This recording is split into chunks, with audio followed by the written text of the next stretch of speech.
चियू मियू Tiu, मैं तुम तीनों से एक सवाल पूछूं?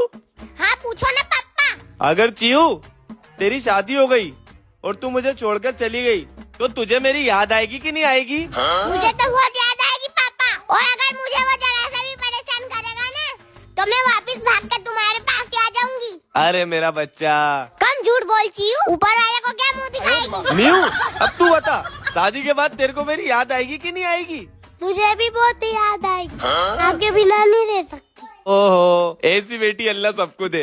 टियू बटकी, आ गया मेरे ऊपर। तुझे शादी के बाद मेरी याद आएगी कि नहीं आएगी? सुन, मैं इनके जैसी झूठी नहीं हूँ। जब तक हमारी शादी होएगी ना, जब तक तू चल बसेगा बुड्ढे। समझा? सच हमेशा कड़वा होता है लेंडे। इससे मेरे को यही उम्मीद थी। इसने कभी ढंग का थोड़ी ना बोला। सामने इंसान भी तो ढंग का होना